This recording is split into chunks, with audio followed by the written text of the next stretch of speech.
Morning all students.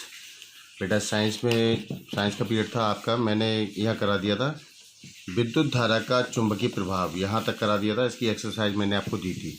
अब आता है घरेलू विद्युत परिपथ। ठीक है, पावर हाउसों में विद्युत उत्पन्न की जाती है। दो मोटे एल्यूमिनियम तारों की सहायता से विद्युत को पावर हाउसों से मुख्य खंभों तक लाया जाता है। विद्युत खंभों से विद्युत को दो तारों की सहायता से हमारे घरों तक लाया जाता है। इसे ही सर्विस लाइन कहते हैं। नग्न तार का विभव 220 वोल्ट तथा उदासीन तार का विभव 0 होता है।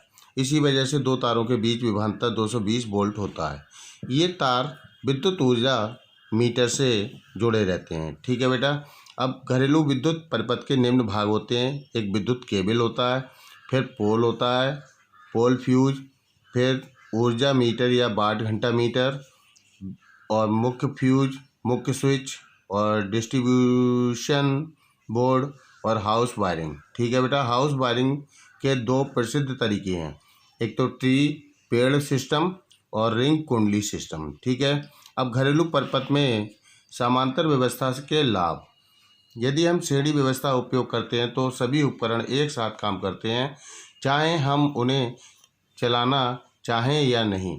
लेकिन समांतर व्यवस्था में ऐसा नहीं होता है। समांतर व्यवस्था में प्रत्येक उपकरण को कुंजी के द्वारा आसानी से स्विच ऑन तथा स्विच ऑफ कर सकते हैं।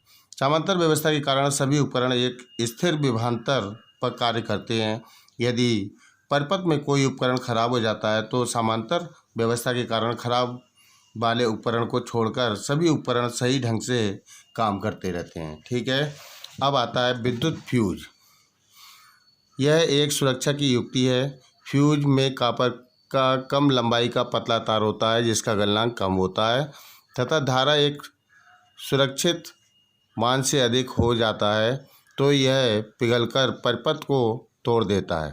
छोटा परिपथ ब्रेकर MCB का उपयोग घरों में उपयोग होने वाले परिपथ के तारों को अधिक मात्रा में आने वाली विद्युत धारा से बचाने में किया जाता है। ठीक है बेटा।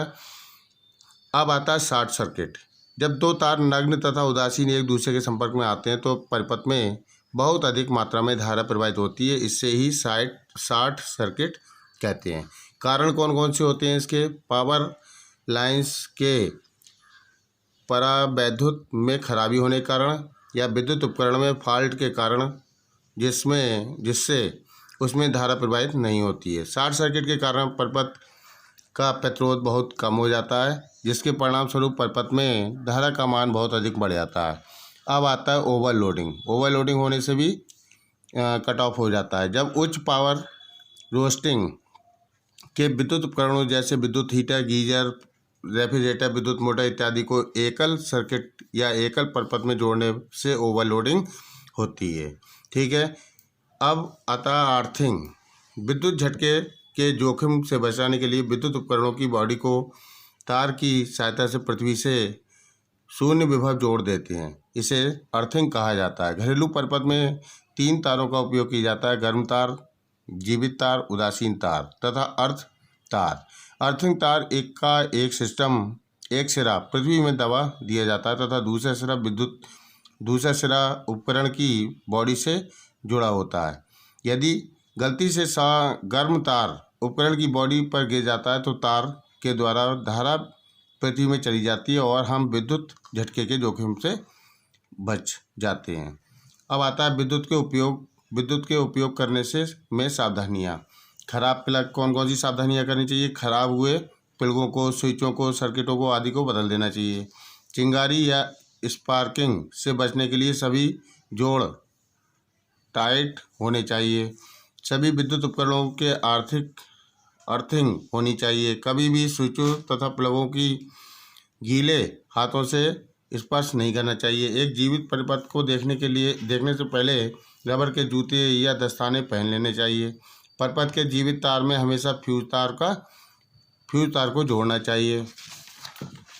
ठीक है। अब ये इसकी एक्सरसाइज आती है पेज नंबर 340 पे। ये एक्सरसाइज आपको करनी है बेटे। ठीक है। अब इसके बाद पूरी एक्सरसाइज आप करेंगे इसके बाद ये चैप्टर फिनिश हो रहा है और अगला चैप्टर शुरू होगा विद्युत के ऊर्जा के स्रोत। अगले टर्न पर शुरू करेंगे। ठीक है बेटा।